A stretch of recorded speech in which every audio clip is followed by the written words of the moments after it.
Based on the title of the topic, what do you think are the concepts and the ideas that we're going to tackle on our discussion? Analyzing and presenting character development in literature. So as what you can see, it's all about literature and specifically a certain element which is character. So what do you think would be the idea behind the discussion? Yes, EJ. For me, I think it is the development of a certain character in a certain story. Exactly. So it's about, thank you, EJ. So it's about the development of the characters in the literature that we're going to tackle. So first thing, we have to move on the objectives. So ano ba yung kailangan matutunan at the end of the lesson? Pakibasa, the first objective, ano, Rose?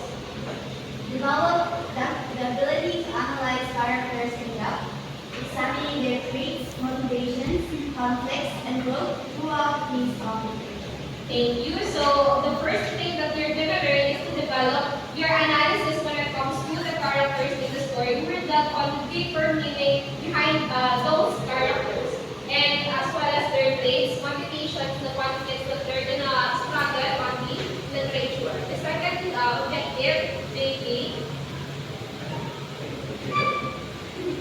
Engage critically with the text evaluating the significance of character development in relation to the overall theme of messages of the work.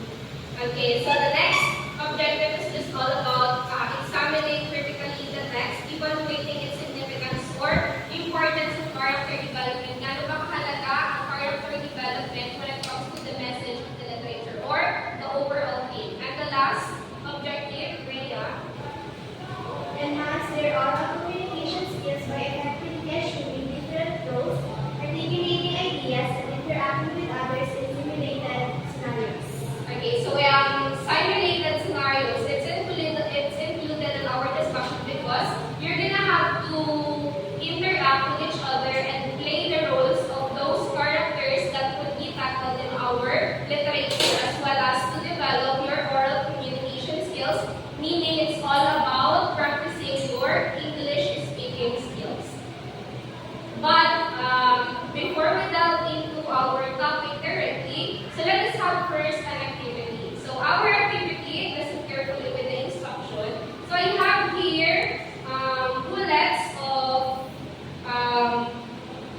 character impersonation. So the title of our activity is character impersonation. Di ba wala sa impersonation, may isang character and then what you're going to do is you have to impersonate that certain character. Ang gagawin ng isang representative dito sa unahan, susunod siya, and then nandito kung sino yung kanyang i-impersonate. And what you're going to do as classmates is you have to guess kung ano yung name ng character na yun. And you have to take note na itong mga character na inyong i-guess ay character sa mga sikat ng movies.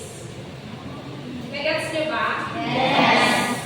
Okay, let's have a trial. Who wants to go first?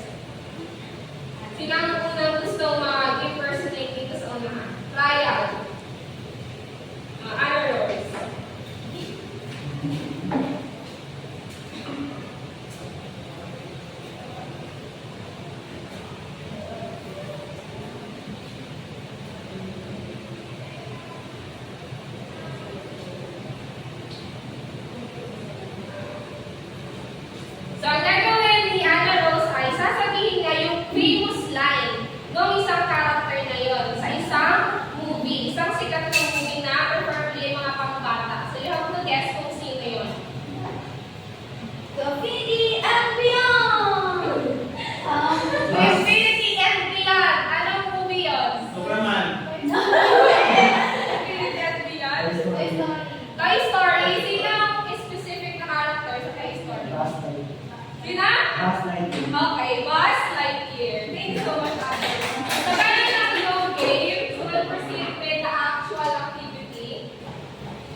Everybody,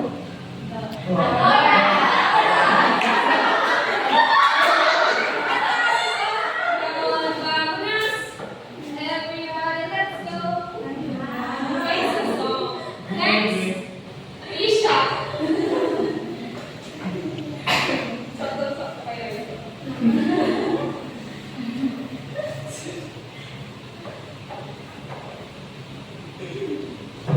Ayan. Superman! Ang galing yan nagsalita. Stephanie.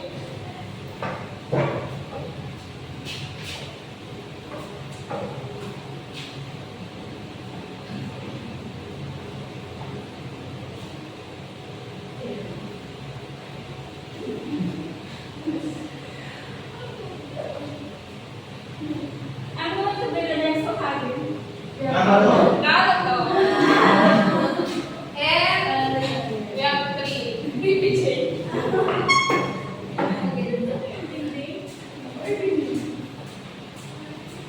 Tatlo na lang.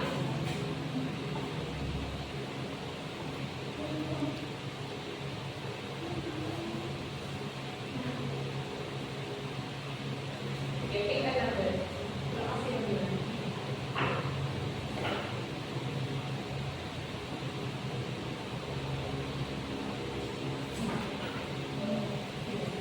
Do you want to build a snowman?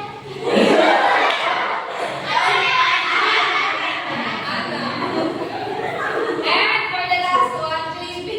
JB, get the last one.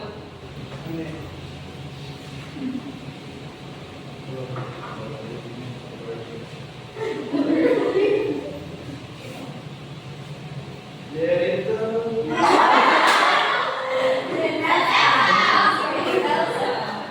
Okay, thank you so much for your cooperation. So that game is called character impersonation. Okay, so let's proceed with our topic. So character development. So we're gonna start off with giving the definition of character development.